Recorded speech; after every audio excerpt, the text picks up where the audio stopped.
Software engineering is fun, seriously it's fun. तो आपने भी झेला है, मैंने भी झेला है, सब झेलेंगे, जो हमारे व्यूअर्स हैं वो भी झेलेंगे।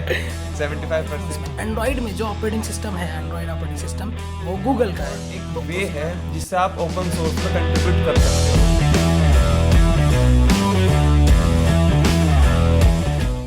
सो hey guys, welcome back to the channel. तो यार आज मेरे साथ है अस्मित सिरोही। अस्मित सिरोही बेसिकली मेरे कॉलेज में मेरे साथ थे। I was the senior of him. तो यार he is also working with me in Reliance Jio as a software engineer. तो बात कर रहे होंगे हमें काफ़ी सारी चीज़ों के बारे में। इन्होंने जी सॉक भी निकाला है, गूगल समर ऑफ कोड भी निकाला है। Being a tier 3 college student, तो इन्होंने जी सॉक भी निकाला है। तो यार हम बात कर रहे होंगे काफ़ी सारी चीज़ों के बारे में। तो चलो तो यार बिना टाइम वेस्ट किए लेते हैं फिर अस्मित सिरोही से उसका थोड़ा सा इंट्रोडक्शन। तो हे अस्मित, थोड़ा अपने बारे में बताओ ना। Hi everyone, I am Ashmit Sirohi, currently working as a SDE at Reliance Jio. So मेरी जर्नी स्टार्ट हुई थी from first year of my college.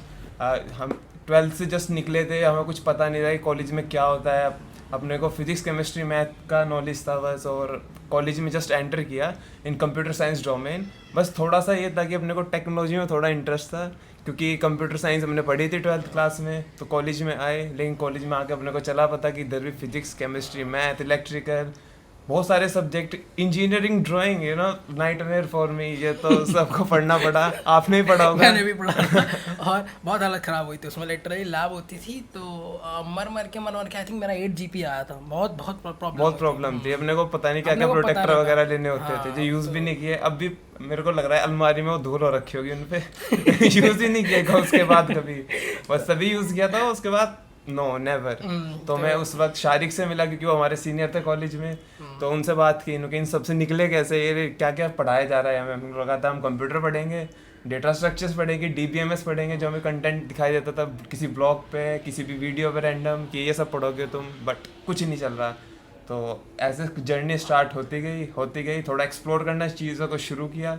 Sports भी खेले, डिफरेंट कल्ट सोसाइटीज़ में भी गए।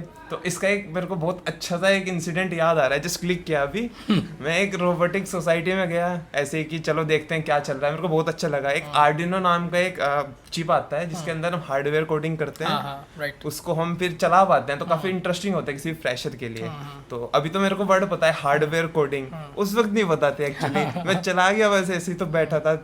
According to me I think 3 days workshop थी वो आई थिंक सेमिनार हॉल में हो रही थी शायद। हाँ वो एक्चुअली सही बोला आपने, उस सेमिनार हॉल में थी एक्चुअली। तो हम गए, मुझे भी याद है वो। इसलिए मेरे को याद आया जस्ट आपके साथ बात करते हुए। तो उस वर्कशॉप में हम लोग काम ऐसे ही अपने आर्डिनो में कर रहे थे, यूज वेल्डिंग कर रहे थे। क्या था, छोटे सा यूज करते हैं ना तारों को वेल्ड करना, ये सब चीज़ें कर रहे थे। तो उधर शारिक आए कि भाई तुम क्या कर रहे हो ये। तो उन्होंने अच्छे से एक्सप्लेन किया अपने को कि भाई hardware coding is completely different domain and software coding is completely different. तो फिर उन्होंने बताया, थोड़ा हमने बात की अराउंड 15-20 हाफ एन आवर। तभी उस वक्त कि उन्होंने अच्छे से समझाया मुझे, मेरे को कि क्या होता है ये। तो मेरे को क्लिक की ये चीज़। तो उस वर्कशॉप को जस्ट फिनिश करके मैं वापस गया अपने रूम पे, और मैंने जस्ट रिसर्च की इसके बारे में कि हार्डवेयर कोडिंग है क्या और सॉफ्टवेयर कोडिंग है क्या। तो इन्होंने एक चीज़ बात और बोली थी मेरे को, जो मेरे को अभी तक याद है और क्लिक कर गई थी उस वक्त। क्योंकि अगर तेरे को हार्डवेयर में नहीं जाना ना, सिर्फ टेक में जाना है, वो भी सॉफ्टवेयर वाले डोमेन में, तो इधर मत जाए, इधर वेस्ट ऑफ टाइम है कम्प्लीटली। तो उस वक्त से मैंने ये सब छोड़ दिया, हार्डवेयर वगैरह। अपना स्पोर्ट्स वगैरह कंटिन्यू किया क्योंकि वो तो ज़रूरी है, इट्स माई इंटरेस्ट टू। तो उसके बाद हमने टेक डोमेन कंटिन्यू किया, नई नई लैंग्वेजेस एक्सप्लोर की, और ऐसे ही मेरा फर्स्ट सेम काइंड ऑफ ख़त्म हो गया। इस बीच मेरा इतना ही रहा। तो उसके बाद अपना सेकंड सेम शुरू हुआ, और उस सेम में कोविड भी आया एक्चुअली। कोविड ने स्ट्राइक किया। तो कोविड में थोड़ा विन लॉस सिचुएशन दोनों थी, बट मैंने विन सिचुएशन ली। तो अपने को ज़्यादा टाइम मिलता था, क्योंकि कॉलेज में जाते हैं, सबको पता है 75%। आपने भी झेला है, मैंने भी झेला है, सब झेलेंगे, जो हमारे व्यूअर्स हैं वो भी झेलेंगे। 75%। तो उस टाइम नहीं मिल पाता अपने को। तो कोविड में थोड़ी चीज़ अच्छी हुई, lectures as soon as possible ख़त्म करके अपने को स्किल अप किया। इनिशियली C++ में मैंने अच्छे से कमांड की। उससे मेरे को काफ़ी कॉन्सेप्ट्स क्लियर हो गए प्रोग्रामिंग के, how to write a code, how to write a functions, object oriented programming क्या होती है, और generic way of writing code, structure of writing का गुड प्रोग्रामिंग, सब कुछ ये सब क्लियर हो गया उस पीरियड ऑफ टाइम तक। तो उसके बाद अपने को कुछ बनाना था, अब स्किल तो सीख लिया, प्रोग्रामिंग कोड लिखना आ गया, हेलो वर्ल्ड प्रिंट कर रहा हूँ मैं कंसोल में इतने दिनों से, तो लगा कुछ अब बनाया भी जाए कुछ इससे। डेवलप करना हाँ चाहिए exactly, which can be user interface और यूजर एक्टिविटी जिसमें हो रही हो। यस, और जो दिखा पाऊँ कि मैंने ये सब चीज़ें सीख ली, तो उसके फिर एक्सप्लोर किया कि एक फ्रंट एंड होता है और एक बैक एंड होता है, तो ठीक है। मैं टू बी फ्रैंक मैं बहुत खराब हूँ, ड्राइंग वगैरह मेरे को नहीं आती, मैं इवन स्केल से भी स्ट्रेट लाइन नहीं खींच सकता, इतनी बुरी हालत है ड्राइंग में। तो मैंने बैक एंड चूज़ किया क्योंकि फ्रंट एंड तो अपने से होगा नहीं, तो बैक एंड पिक करते हैं। तो मैंने मल्टीपल लैंग्वेजेस को एक्सप्लोर किया, तो मैं लैंड किया PHP पे। अब PHP most of the viewers सोचेंगे कि ये तो out of date programming language है, PHP की चूज़ की, but as a from Tier 3 कॉलेज मेरे पास कुछ ज़्यादा गाइडेंस नहीं थी। इवन अब मेरे जो सीनियर थे कॉलेज के, शारिक सर, उनसे भी नहीं हो पाता था इनका इंटरेक्शन, क्योंकि हम अपने रूम में लॉक थे कोविड टाइम में। तो मेरे को उस वक्त PHP बेटर लगी, उसके फ्री रिसोर्सेज भी काफ़ी थे, कम्युनिटी सपोर्ट भी काफ़ी था, स्टैक ओवरफ्लो पे, गिटहब पे और स्टैक एक्सचेंज पे काफ़ी रिसोर्सेज थे। तो मैंने PHP को कंटिन्यू किया, उसमें थोड़ी इंटरमीडिएट लेवल पे किया, और उसमें APIs वगैरह कॉल करनी शुरू की, ये सब चीज़ें की, उसको PHP कर्ल वगैरह यूज़ करके, तो काफ़ी हैंड्स ऑन हो गया PHP पे। तो फिर मेरे को लगा कि एक फुल स्टैक एप्लीकेशन बनाई जाए, तो उसके लिए फ्रंट एंड चाहिए जो मेरे को आता नहीं। तो फिर फ्रंट एंड के लिए HTML अपने ने सीख ली विद इन 2-3 डेज। फिर CSS भी चाहिए थी, तो CSS और डिज़ाइन में तो अपने हाल ख़राब थे, तो मैंने बूटस्ट्रैप को पिक किया, मैंने जस्ट राइट अ बूटस्ट्रैप। अगर मैं बोलूँ इनिशियली जो मैंने 2-3 प्रोजेक्ट्स बनाए अपने, इवन अभी भी गिटहब पे होंगे, वो आप चेक कर लेना मेरे गिटहब पे जाके, उनमें CSS के आपको सिंगल लाइन ऑफ कोड में नहीं मिलेगा, कंप्लीट बूटस्ट्रैप, उसको ही मॉडिफाई कर रखा है, उसकी क्लासेस को बहुत ट्विस्टिंग तरीके से यूज़ कर रखा है, और वो काफ़ी डिसेंट है दिखने में। अगर मैं किसी प्रोजेक्ट का नाम भी बोल दूं, एक फ्रेंड बुक है, मैंने फेसबुक का क्लोन किया था, आपको भी दिखाया था, मैंने देखा था उसका, आपने अकाउंट भी बनाया था उसपे। तो वो कंप्लीट बूटस्ट्रैप है, मेरे गिटहब पे आज भी है वो कंप्लीट बूटस्ट्रैप में, CSS की सिंगल लाइन ऑफ भी नहीं है कुछ। तो फिर उससे क्या हुआ, मैं बैकएंड में काफ़ी स्ट्रांग हो गया था इस पॉइंट ऑफ टाइम तक, बहुत ज़्यादा स्ट्रांग। मेरे को डेटाबेस का स्ट्रक्चर, स्कीमा कैसे बनाते हैं सब क्लिक कर गया था। जो हम थ्योरेटिकल पढ़ते हैं data DBMS database management system में अपने कॉलेज में, उसको प्रैक्टिकल वे में इम्प्लीमेंट करना आ गया था तब तक, क्योंकि स्कीमा डिज़ाइन कर रहा होता था मैं। तो काफ़ी तो चलता रहा, हैंड्स ऑन हुआ, तो 3rd सेम तक मैं इतना हो गया था कि मैं किसी भी एप्लीकेशन पर काम कर सकता हूँ, मोर स्पेसिफिकली बैकएंड पे काम कर सकता हूँ। तो ये सब मेरी जर्नी रही कॉलेज की। फिर 4th सेम में हम, आई थिंक 4th सेम के मिड में हम कॉलेज जा पाए थे, इफ आई एम रिमेम्बरिंग। हाँ, यस, हम जा पाए थे। मेरा 4th सेम, मैं 7th सेम में था।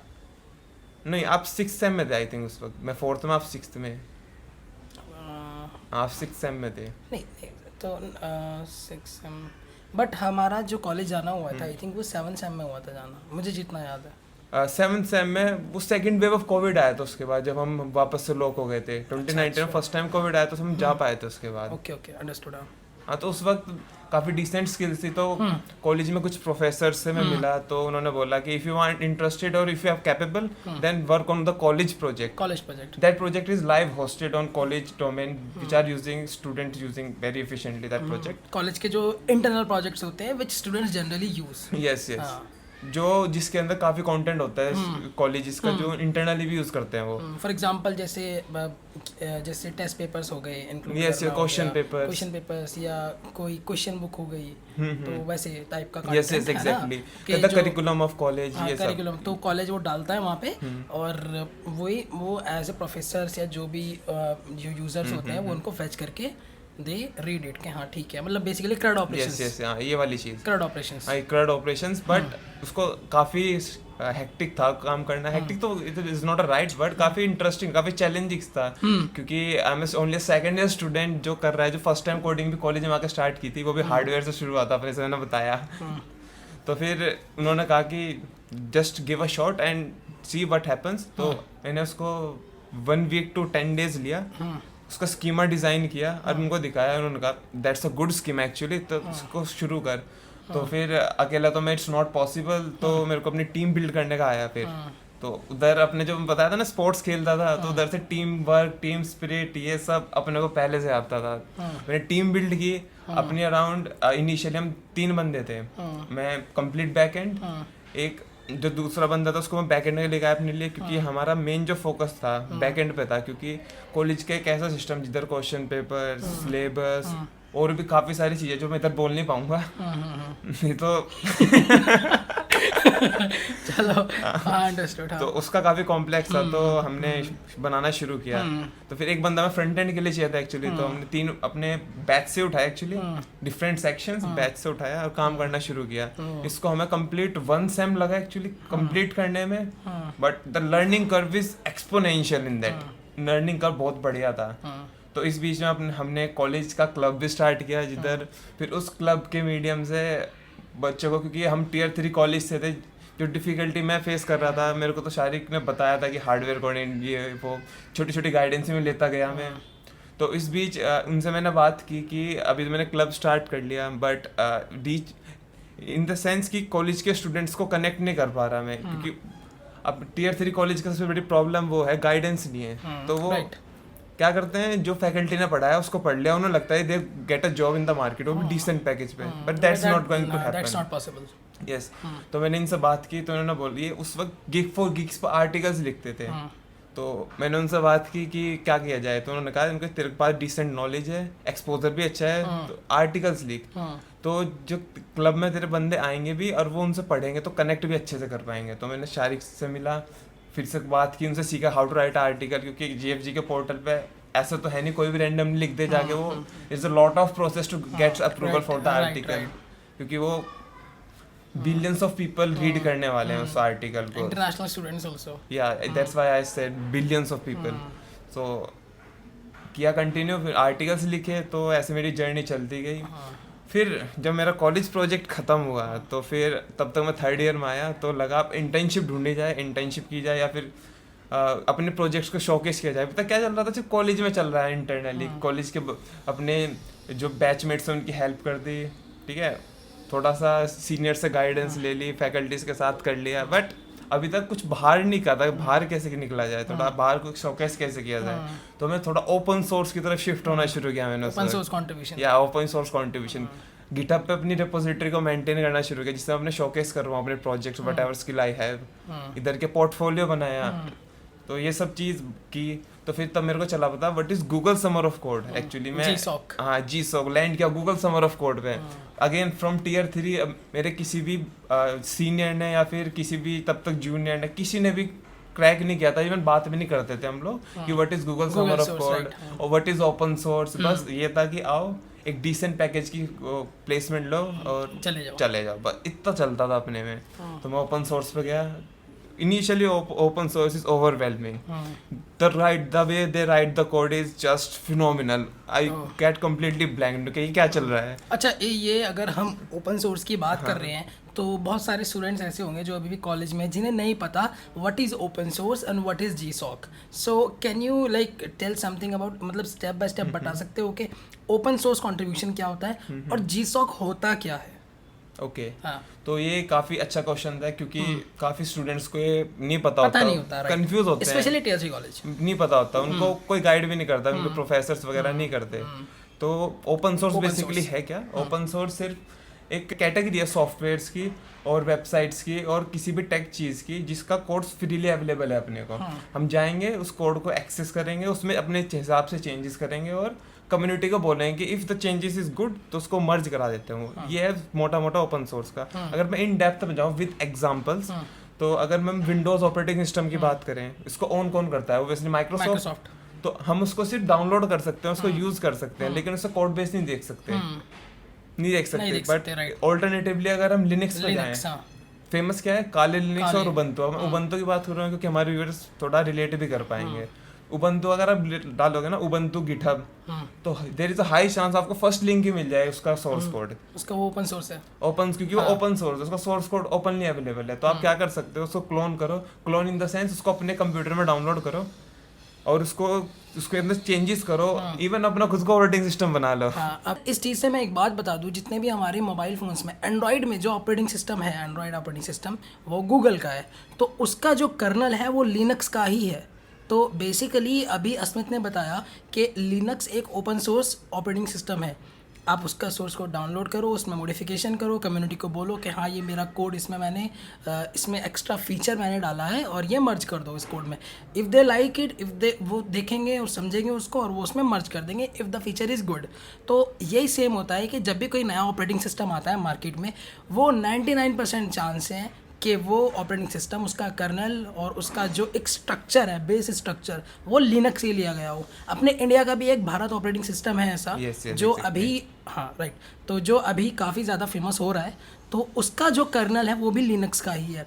एंड्रॉयड भी लिनक्स से ही बना है। So that's why he said कि लिनक्स जो है वो ओपन सोर्स है, और दैट्स वाई ही सेड कि लिनक्स ओपन सोर्स है और anyone can contribute on the code of Linux. So continue, please continue. Yes, हाँ। तो ये तो सब ओपन सोर्स Open के बारे source, में। हाँ। और एक इंटरेस्टिंग फैक्ट, जो आरोग्य सेतु एप्लीकेशन वो भी ओपन सोर्स है, जो कोविड के टाइम पे हम यूज करते Sorry, थे। कौन सी? आरोग्य सेतु आरोग्य एप्लीकेशन, सेतु, वो भी हाँ। ओपन सोर्स है। ओके। तो अगर Government app है वो। आपको अगर आपको कुछ भी बग्स आए कि इस एप्लीकेशन में ये वाला ओटीपी अच्छे से शो नहीं हो रहा है, ये वाला कलर अच्छा नहीं लग रहा, जाओ आरोग्य सेतु के गिटहब वाले पोर्टल पे उनको बोलो कि ये कलर मेरे को अच्छा नहीं लग रहा है, फिर अलाइनमेंट अच्छी नहीं लग रही, बिगनर फ्रेंडली, क्योंकि हमें अलाइनमेंट, कलर थोड़ा फ्रेशर्स के अच्छे होते हैं टेस्ट, तो उधर पुल रिक्वेस्ट बनाओ। Pull request in the sense कि उसको बोलो कि ये वाला चेंज मैंने किया है, अगर आपको अच्छा लग रहा है तो उसको इंटीग्रेट करो और वो लाइव हो जाएगा आपका। आरोग्य सेतु में आप कर सकते हो, उसको मैक्सिमम इंडियंस यूज करते हैं। आरोग्य सेतु है। Yes. तो यार ये बात हो गई बेसिकली ओपन सोर्स क्या है। अच्छा, दूसरा क्वेश्चन यही था कि व्हाट इज GSOC, जिसको पता ही नहीं है गूगल समर ऑफ कोड क्या है, एक फर्स्ट ईयर का बच्चा है, तो उसको कैसे बताओगे कि what is Google summer of code? Google summer of code एक वे है जिससे आप ओपन सोर्स में कंट्रीब्यूट कर सकते हो। ओके। और इसमें कैच ये है, इसमें आप फ्रीली कंट्रीब्यूट नहीं करोगे, आपको गूगल कुछ स्टाइपेंड पे कर रहा होगा, पैसा मिलेगा, या पैसे मिलेंगे आपको, राइट। वो भी डॉलर्स में। तो कितना अच्छा फील आएगा कि आप कंट्री में डॉलर्स लेके आ रहे हो। वो बहुत मोटी अमाउंट बन जाती है। वही, क्योंकि अगर आप थोड़ा सा टेक की साइड से अलग हो गए तो फॉरेन रिजर्व नाम की चीज़ होती है, जो कंपनी बोल रहा कंट्री की ग्रोथ को दिखाती है, जीडीपी को दिखाती है। तो फॉरेन रिजर्व डॉलर ही चलते, तो कितना अच्छा लगेगा। तो जाओ Google of summer of code में। अगर मैं मोर डेप्थ में जाऊँ, but actually Google summer of code is Google of summer of code में एक्चुअली होता क्या है, जो ऑर्गेनाइजेशन है open, specially open source organization, उनको इन्वाइट करता है गूगल कि आप आओ, मैं आपके लिए एक प्लेटफॉर्म देता हूँ कि अगर आप कुछ ऐसा बिल्ड कर रहे हो जो overall human beings, overall community को हेल्प करेगा, कोई ऐसा एप्लीकेशंस नहीं जो किसी के पर्सनल ग्रोथ के लिए या फिर पर्सनल बिजनेस के लिए, वो नहीं, जो किसी को हेल्प करेगा कम्युनिटी में। फॉर एग्जांपल मोजिला फायरफॉक्स एक ब्राउजर है अपना, ब्राउजर है, सबको पता है। उसकी भी एक ऑर्गेनाइजेशन आती है मोजिला। अगर वो मोजिला फायरफॉक्स क्या करने लगे, अपने आप को कम्प्लीटली पेड बना they just for like Google Chrome, तो गूगल समर ऑफ कोड में नहीं लिस्ट कर पाएगा अपने आप को। तो वो ऑर्गेनाइजेशन जो कम्युनिटी को हेल्प करना चाहती है और ओपन सोर्स है, वो आएंगे गूगल समर ऑफ कोड में, अपने आप को रजिस्टर करेंगे और फिर वो स्टूडेंट्स को अलाउ करती है, और इवन अब तो वर्किंग प्रोफेशनल्स को भी अलाउ करती हैं वो, कि आप आओ इन ऑर्गेनाइजेशन का कोड बेस स्टडी करो, if you can help that particular organization in building their product, तो आप उनके साथ कोलैबोरेट करो, ठीक है। और जब आप कोलैबोरेट कर लोगे, अगर आपने उनका फीचर इंप्लीमेंट कर दिया 6 to 9 मंथ से टाइम स्पैन होता है गूगल समर ऑफ कोड का, then you have successfully completed the programme और your work experience with that particular organisation. अच्छा, तो इसका चलो ठीक है, ये तो तुमने मोटी मोटी बात बता दी। पर अगर मान लो कोई कॉलेज स्टूडेंट है और उसको उसे कुछ पता नहीं है, तो what is the first step that he have to take to get into this Google summer of okay, code? तो मैं अपना एक्सपीरियंस बताता हूँ मैंने कैसे स्टार्ट किया। मैंने स्टार्ट ऐसे किया था, मेरे को अपने प्रोजेक्ट शोकेस कराने थे कि सबको कैसे दिखाऊँ, अपना वर्क कैसे दिखाऊँ। तो मैं ओपन सोर्स का थोड़ा बहुत आइडिया लगा, जैसे मैंने पहले बताया, तो मैंने गिटहब पे एक अकाउंट बनाया, उधर अपने प्रोजेक्ट्स लिस्ट करने शुरू किए। तो फिर इस वे में मैंने दूसरों की गिटहब भी एक्सप्लोर करने शुरू की, जो अदर कंट्रीब्यूटर्स और कम्युनिटी मेंबर्स हैं, उन्हें गिटहब एक्सप्लोर करने शुरू किए। उनके कमिट्स, उनका कोड बेस कम्प्लीटली डिफरेंट होता था मेरे से, वो तो होता ही है क्योंकि उनका एक्सपीरियंस लेवल अलग है। तो मैंने उसको एक्सप्लोर किया, फिर मैं लैंड हुआ गूगल समर ऑफ कोड, वैसे मैंने पहले बताया। बट आपको गूगल समर ऑफ कोड में अपने आप को रजिस्टर करने के लिए या फिर उसके लिए अप्लाई करने के लिए आपको एक्सपीरियंस होना चाहिए थोड़ी बहुत चीज़ों का। फर्स्ट, आपको गिट चलाना आना चाहिए। Okay. गिट हाँ। वर्जन कंट्रोल सिस्टम होता है, वो आपको चलाना आना चाहिए अच्छे से। दूसरा, आपको किसी भी एक टेक स्टैक आना चाहिए, वेदर इट्स वेब डेवलपमेंट और मशीन लर्निंग, आपका मोबाइल एप्लीकेशन डेवलपमेंट एक्सेट्रा। आपको कोई भी एक चीज़ आनी चाहिए अच्छे से जिससे आप काम कर पाओ, क्योंकि आपको उधर कोई भी ऐसे नहीं समझाएगा कि यार आपका कोड बेस इसका पहले स्टडी कर लो, आप कोई फीचर इंप्लीमेंट करता है, कुछ नहीं। आपको सिर्फ डायरेक्ट काम करना है उधर जाके, तो आपको आना चाहिए बेसिकली। थर्ड थिंग कुछ नहीं है, बस आपको अपना जो अपनी वे ऑफ कम्युनिकेशन आना चाहिए, क्योंकि उस टाइम स्पेन में आप कांटेक्ट करोगे अपने ऑर्गेनाइजेशन के एडमिन से या फिर अपने मेंटोर से कि मैं इस फीचर को इम्प्लीमेंट कर रहा हूँ, this is my strategy. Communication is very important in that particular time period, जिससे आप सही फेज पे काम करते रहो। सो ये है ये इसका पूरा प्रोसीजर कि आप कैसे अपने आप को प्रिपेयर करोगे और अपने आप को कैसे आप सही बनाओगे, सही कैंडिडेट बनाओगे गूगल समर ऑफ कोड के लिए। अगर मैं how you can apply right, Yes. This is the question that I was about to ask. Yes, तो मैंने अपना बेसिक पुरानी वो बताया स्ट्रक्चर। अब अप्लाई कैसे करोगे, आप कोई भी गूगल समर ऑफ कोड की ऑफिशियल वेबसाइट पे जाना, ओके, उधर ऑर्गेनाइजेशन होंगी लास्ट ईयर की, लास्ट ईयर की सब रिकॉर्ड्स होता है last year, last to last हाँ. ईयर, उससे लास्ट ईयर किस ऑर्गेनाइजेशन ने लास्ट ईयर पार्टिसिपेट किया था। ओके, उस ऑर्गेनाइजेशन को खोलो, देखो लास्ट टाइम क्या क्या प्रोजेक्ट्स थे, उनमें से उनकी कोड रिपोजिटरी पे जाओ और उनका प्रोजेक्ट समझने की कोशिश करो। और गूगल समर ऑफ कोड की जो ऑफिशियल वेबसाइट है, उधर बहुत सारे फिल्टर्स मिल जाएंगे आपको। अच्छा, आपका कौन सा टेक स्टैक है आपका, फॉर एग्जांपल आपको जावास्क्रिप्ट आती है तो आप उधर टाइप कर सकते हो जावास्क्रिप्ट, तो जो भी प्रोजेक्ट जावास्क्रिप्ट को यूज कर रहे होंगे वो आपको लिस्ट हो जाएंगे।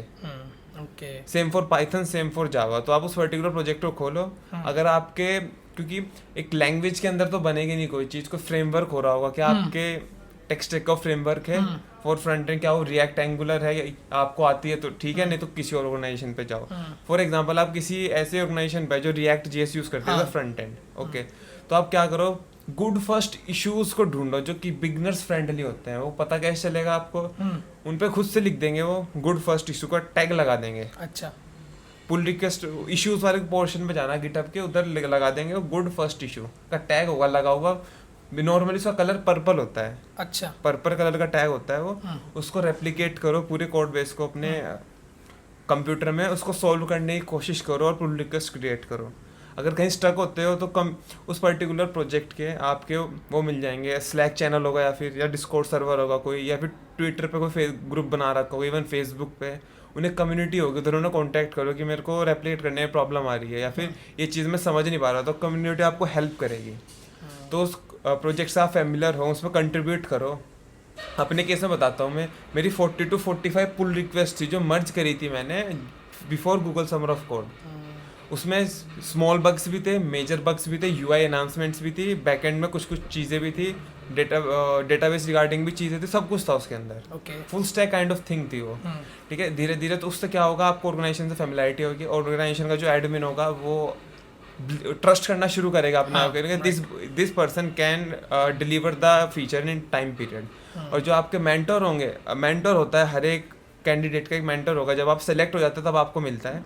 और अगर सेलेक्ट होने से पहले जो मेंटर आपको बन सकता है, उधर कम्युनिटी में प्रेजेंट होंगे मेंबर, जैसे मैं बताया स्लैक चैनल, डिस्कॉर्ड सर्वर उधर होंगे, तो आपको उनसे इंटरेक्ट करना है जाके, क्योंकि मेरे को ये प्रॉब्लम आ रही है, मैं क्या इसमें ये वाली अनाउंसमेंट कर सकते हैं क्या। आपकी पुल रिक्वेस्ट जो आप क्रिएट करोगे उनको भी रिव्यू आपके मेंटर्स ही कर रहे होंगे। अभी वो मेंटर बने नहीं, बट वो बन सकते हैं अगर आप, क्योंकि select at the end of the day उन लोगों को ही करना है। राइट। और जब आप रजिस्टर करोगे गूगल समर ऑफ कोड पे, ये होता है नॉर्मली मार्च के महीने में। अच्छा, हाँ, मार्च में post 20 March most of the time, थोड़ा डेट ऊपर नीचे हो सकती है लेकिन स्टार्ट तब से होता है। तो आपको एक प्रपोजल बनाना पड़ता है। अब प्रपोजल आप कैसा बनाओगे, वो वाला प्रपोजल जो भी ऑर्गेनाइजेशन को जो फीचर्स की रिक्वायरमेंट है, आपको प्रपोजल में अपने लिखना पड़ेगा। प्रपोजल 15+ पेजेस का होना चाहिए। अच्छा, उससे प्लस कितना भी हो सकता है, पर क्योंकि आप 15 से कम रखोगे तो आप एक्सप्लेन ही नहीं कर पाओगे आप क्या करने वाले हो नेक्स्ट 3 to 4 या 6 मंथ्स में। आप कुछ नहीं एक्सप्लेन कर सकते, आपको टाइमलाइन देनी पड़ेगी पर वीक आप क्या करने वाले हो, ये सब कुछ आपको बताना पड़ेगा। मेरे केस में ना मेरा कोई सीनियर था, ना मेरा कोई फैकल्टी मेंबर था, तो मैंने क्या किया, मैंने लिंक्डइन पे अप्रोच किया, गूगल समर ऑफ कोड पे टैग डाला लिंक्डइन सर्च पे, 10 to 15 जो टॉप कैंडिडेट्स आए थे previous Google summer of qualified, उनको पिंग किया लिंक्डइन पे, can you please share your proposal to me so that I can refer ले सकूँ उनसे, अपना प्रपोजल बिल्ड कर सकूँ। तो उसमें से अराउंड 5 to 8 ने मेरे को अपना प्रपोजल भेज दिया। ऑब्वियसली वो वाली चीज़ जो अलाउ करती है कम्युनिटी की तुम शेयर कर सकते हो, वो चीज़ नहीं जो पर्सनल है, वो नहीं, वो एडिट करके दिया। तो मेरे को बेसिक आइडिया आ गया कि प्रपोजल कैसे बिल्ड करना है। फिर अप्लाई करते हो, फिर आपको प्रपोजल अपना सबमिट करना होता है। फिर आपका जो मेंटर होगा, जो सिंगल पॉइंट ऑफ कॉन्टैक्ट होगा, वो आपको बताएगा कि आपके प्रपोजल में ये प्रॉब्लम है। और मैं रिकमेंड करूंगा कि आप प्रपोजल को सबमिट करने से पहले एक बार स्लैक या डिस्कॉर्ड पर अपने जो है कम्युनिटी का उस पर डाल दें और उस पर लिख दें प्लीज़ रिव्यू माई प्रपोजल।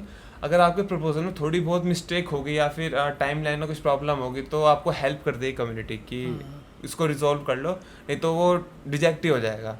तो पहले कम्युनिटी मेंबर से पूछ लो, 110% श्योर हो जाओ, फिर अप्लाई करो। और there is a high chance कि आपका प्रपोजल रिजेक्ट हो जाए, क्योंकि there is a lot of competition. क्योंकि ग्लो 90 if I am not wrong 96 countries के लिए ओपन होता है गूगल समर ऑफ कोड, और उसमें स्टूडेंट्स और वर्किंग प्रोफेशनल कोई एज लिमिट नहीं है। पहले होती थी, जब मैंने अप्लाई किया था 2022 में, उससे पहले होती थी कि सिर्फ स्टूडेंट्स आएंगे। 2022 से सिर्फ कोई भी आ सकता है, वो भी आ सकते हैं। अभी वर्किंग प्रोफेशनल्स भी हाँ, वो अलाउड है इस वक्त वर्किंग प्रोफेशनल्स। तो ये है पूरा गूगल समर ऑफ कोड। और जब आप काम कंप्लीट कर लोगे, सितंबर के महीने में ख़त्म होता है, तो आपको जो भी करंट स्टाइपेंड चल रहा है, अभी मैं इंडियन करेंसी, इंडियन के हिसाब से बोलता हूँ, country to country depend very करता है, $1,500 आपको मिल जाएंगे। देयर इज़ अ बहुत अच्छी फीलिंग होती है जब $1,500 आप अपने पेरेंट्स को बताओगे कि पापा मेरे को डॉलर मिले हैं। तो अगर आपके पेरेंट्स को थोड़ी नॉलेज होगी, 1.5 लाख रुपए के आसपास हो गए। हाँ, इतना अराउंड हो गया, 1.5 1.25 लगभग, अराउंड हो गया। हाँ, तो आपको पॉकेट मनी मिल गई, कॉलेज में रहते हुए इतना बड़ा अमाउंट, लर्निंग कर भी बहुत एक्सपोनेंशियल हो गया। और जो कॉन्फिडेंस बूस्ट मिलेगा कि मैं अब कुछ भी कर सकता हूँ टेक डोमेन में, वो फिनोमिनल होने वाला है। क्योंकि इधर आप अकेले काम कर रहे हो, आपको सिर्फ मेंटर रिमोटली कनेक्ट होगा, वो सिर्फ आपके डाउट्स रिजॉल्व कर रहे होंगे, बाकी सब कुछ आप खुद करोगे। आप प्लानिंग खुद कर रहे हो, आप इम्प्लीमेंटेशन खुद कर रहे हो, आप बग रिजॉल्व खुद कर रहे हो, डॉक्यूमेंटेशन खुद ले कर रहे हो, टेस्टिंग खुद कर रहे हो। There is a phenomenal growth या actually phenomenal growth. This is all about Google summer of code. तो यार देखो, ये था basically Google summer of code क्या है, कैसे अप्लाई करें, एक कॉलेज स्टूडेंट क्या कर सकता है। तो यार फिर इसमें यार देखो, ये तो हो गया कि GSOC which is Google summer of code, right. पर मैंने काफ़ी सारे और GSOC जैसे होते हैं, जैसे गर्ल्स के समर ऑफ कोड होता है, अक्टूबर फेस्ट होता है, which is nothing but the open source contribution. तो थोड़ा उनके बारे में बताओ ना। फॉर एग्जांपल, अगर कोई बच्चा है वो गूगल समर ऑफ कोड में अप्लाई नहीं कर पाया, या उसका प्रपोजल रिजेक्ट हो गया, कुछ भी हो गया, तो वो बाकी जो ओपन सोर्स कंट्रीब्यूशन फेस्ट है उसमें कैसे अप्लाई करें, और कौन कौन से वो फेस्ट है। यस, एक्चुअली बहुत सारे ओपन सोर्स के प्रोग्राम्स चल रहे होते हैं, वो आपको अच्छा स्टाइपेंड देते हैं और आपको लर्निंग कर्व होता है। इसमें सबसे पहला बेसिक है हैकटोबर फेस्ट, जो इस हैकटोबर में अक्टूबर आता है, तो पर ईयर अक्टूबर के मंथ में होता है। ये जर्मनी में ऑर्गेनाइज किया जाता है फॉर डेवलपर कम्युनिटी। इधर इसमें जाके आपको अपनी 4 to 5 पुल रिक्वेस्ट मर्ज करानी होती है। एग्जैक्ट मेरे को क्लिक नहीं हो रहा, अभी 4 to 5 होता है। वो मर्ज करा दोगे, आपको गुडीज मिलते हैं। गुडीज तो उससे क्या होगा, आपको गिट की नॉलेज अच्छी हो जाएगी, आपको प्रोजेक्ट्स में कंट्रीब्यूट करना आ जाएगा, एंड आपको कॉन्फिडेंस बूस्ट मिलेगा गूगल समर ऑफ कोड जैसे बड़े ओपन सोर्स प्रोग्राम्स के लिए। तो आप हैकटोबर फेस्ट में जा सकते हैं। एक बिगिनर्स फ्रेंडली होता है, जैसे आपने मेंशन है, girl script summer of code, वो भी होता है। अगर आप उसके लिए अप्लाई करोगे, वो 2 टाइम में होता है। Girl script summer of code जो समर में होता है, और एक होता है girl script winter of code, वो विंटर में होता है। वो 3 months का प्रोग्राम है। उसके अंदर भी प्रोजेक्ट, मल्टीपल प्रोजेक्ट्स होते हैं ओपन सोर्स, बट उनका लेवल थोड़ा कम होता है गूगल समर ऑफ कोड के कंपैरिजन में। और इसमें आपको कुछ नहीं मिल रहा होता, जो टॉप परफॉर्मिंग कैंडिडेट होते हैं उनको मिलते हैं कुछ कूपन्स या फिर, बट इसके अंदर आपकी कम्युनिटी में कनेक्शंस बहुत अच्छे बनते हैं। राइट। क्योंकि और ये गर्ल्स के समर ऑफ कोड ये सिर्फ गर्ल्स के लिए नहीं होता, बॉयज और गर्ल्स दोनों के लिए होता है। Yes, वो बस उसका नाम है girls script summer of code, nothing more than that. हाँ, उसका नाम है बस girls script summer of code. एक फीमेल कैंडिडेट्स के लिए स्पेसिफिक है। अभी मेरे को क्लिक किया है, आपने गर्ल्स के लिए बोला। आउटरीची का एक ऑर्गेनाइजेशन, उनका प्रोग्राम होता है, वो सिर्फ गर्ल्स स्टूडेंट्स के लिए होता है। What is Outreachy? Outreach actually एक ओपन सोर्स ऑर्गेनाइजेशन है जो अपना खुद का एक प्रोग्राम निकालती है जिसमें कंट्रीब्यूट करें लोग आके। एग्जैक्ट इन्फॉर्मेशन अभी मेरे को याद नहीं आ रहा क्या है, बट वो फीमेल कैंडिडेट्स के लिए होता है। Only for the female candidates. और एक गूगल समर ऑफ कोड की तरह एक होता है गूगल समर ऑफ डॉक्यूमेंट्स। अच्छा। उसमें आप क्या कर रहे होते हो, इस हाँ। गूगल समर ऑफ कोड में आप सिर्फ अपने कोड में लिख रहे होते हो, टेक्निकल एस्पेक्ट में लिख रहे होते हो। गूगल समर ऑफ डॉक्यूमेंटेशन, जिसको जी सोर्ड भी बोलते हैं, उसके आप जो प्रोजेक्ट्स हैं उनके डॉक्यूमेंटेशन बना रहे होते हो। अच्छा, ओके। मल्टीपल टूल्स यूज करके, automated documentation more specifically. For example आपको डोकोसोरस नाम का एक टूल होता है, उसको यूज करके ऑटोमेटेड डॉक्यूमेंटेशन बनानी होती है। तो multiple tools according to the organization specifications. तो गूगल समर ऑफ डॉक्यूमेंट्स में भी आप ट्राई कर सकते हो। अगर आप कंटेंट राइटर हो, आपको अच्छा लगता है कंटेंट लिखना, उसके अंदर भी काफ़ी अच्छा स्टाइपेंड मिलता है, डॉलर्स में मिलता है। और तो यार देखो, ये तो बात हो गई पैसों की, और Google summer of code, GSoC और मल्टीपल ऐसे फेस्ट है which is like in which a student basically can contribute as an open source contributor. तो चलो यार, आई थिंक ये बहुत हो गया है इसके बारे में बात, बहुत ज़्यादा हो गया है, हैक्टिक होने लगेगा अगर हम बहुत ज़्यादा बात करेंगे तो। ठीक है, तो यार चलो अब स्टार्ट करते हैं। So finally you are working as a software engineer and Jio, ठीक है। सो ये ऑन कैंपस प्लेसमेंट था, ऑफ कैंपस प्लेसमेंट था? एक्चुअली मेरा ऑन कैंपस प्लेसमेंट था। अभी मैं 23 का रिसेंटली ग्रेजुएट हूँ और रिसेंटली मैंने ऑर्गेनाइजेशन को ज्वाइन किया है। तो जो तुमने कॉलेज में काम किया, पर्सनल प्रोजेक्ट बनाए, गूगल समर ऑफ कोड किया, और जो तुम यहाँ एज एन ऑर्गेनाइजेशन में कर रहे हो, क्या कितना फ़र्क तुमको दिखाई दिया कि क्या डिफरेंसेस हैं? एक्चुअली अगर मैं गूगल समर ऑफ कोड या फिर जो मैंने कॉलेज में प्रोजेक्ट किया था, कॉलेज का प्रोजेक्ट, उसकी बात करूँ, उधर मेरे को ज़्यादा होता था कि मेरे को फ्रंट एंड भी देखना है, बैक एंड भी देखना है, प्लानिंग खुद से करनी है, अब टाइमलाइन खुद से बनानी है अपनी। बट ऑर्गेनाइजेशन में जब से आया हूँ, हर चीज़ के लिए स्पेसिफिक रोल्स बने हुए हैं, हर चीज़ के लिए हर टीम है। मेरे को सिर्फ मेरा जो टास्क मिलता है वो करना होता है, सिर्फ उतना। और उसमें अभी मैं as a back end developer काम कर रहा हूँ, तो मेरे को सिर्फ बैक एंड के स्पेसिफिक टास्क आते हैं, जिससे मेरे को APIs इम्प्लीमेंट करनी होती है। और कॉलेज में क्या कर रहा था, जब तक गूगल से ओपन सोर्स में था, प्रोजेक्ट्स कर रहा था, उसमें मेरे को सब कुछ मैनेज करना पड़ रहा था। तो ऑर्गेनाइजेशन में आना कॉलेज से ज़्यादा मुश्किल टास्क नहीं है, अगर आपने डिसेंट इंटर्नशिप और प्रोजेक्ट्स में काम किया है। और software development job is all fun, अगर आप इंजॉय करोगे, क्योंकि आपको सिर्फ उतना काम करना है जितना आपकी ऑर्गेनाइजेशन टास्क को बोल रही है, उसको इम्प्लीमेंट करो, अपने सजेशंस दो, and you are done with your job. Right. तो ऐसा ही मेरे साथ भी है। देखो यार, मेरी एक पॉडकास्ट है अपूर्व गुप्ता के साथ, उसमें भी मैंने बताया है कि software engineering is fun, seriously it's fun. तो तुम बहुत सी चीज़ें वो कर रहे होते हो जो तुमने पहले कभी नहीं की हैं, और उसके साथ साथ तुम उस चीज़ को सीख भी रहे होते हो। फॉर एग्जांपल कोई इम्प्लीमेंटेशन है, कोई फीचर इम्प्लीमेंट करना है, तो मोस्ट ऑफ द टाइम ये होता है कि हमने पहले नहीं किया होता हो, मोस्ट ऑफ द टाइम होता है ये। तो उसके साथ साथ तुम्हारा जो लर्निंग कर्व है वो भी यार बहुत ज़्यादा ग्रो होता रहता है। तो ये सब बात हो गई बेसिकली अस्मित की और सॉफ्टवेयर इंजीनियरिंग की और ओपन सोर्स कंट्रीब्यूशन की। तो यार देखो, ये सब बात हो गई, और इस वीडियो को करते हैं फिर यहीं एंड। और अस्मित का जो लिंक्डइन और इंस्टाग्राम हैंडल है वो मैं इस वीडियो के नीचे डिस्क्रिप्शन बॉक्स में दे दूंगा, और मेरा भी वहीं में दे दूंगा। वहाँ से जाकर आप लोग अस्मित से कनेक्ट हो सकते हो और मुझसे भी कनेक्ट हो सकते हो। इस चैनल पे आने वाले टाइम में यार बहुत सारी वीडियोस आने वाली हैं। अस्मित और मैं बेसिकली साथ मिलकर काम कर रहे होंगे, हम फ्रेमवर्क्स पढ़ा रहे होंगे, हम बहुत सारी प्रोग्रामिंग लैंग्वेज पढ़ा रहे होंगे, बिल्कुल बेसिक से स्टार्ट कर रहे होंगे। So please do subscribe the channel and press the bell icon also. तो यार मिलते हैं फिर किसी और वीडियो में, तब तक के लिए बाय बाय।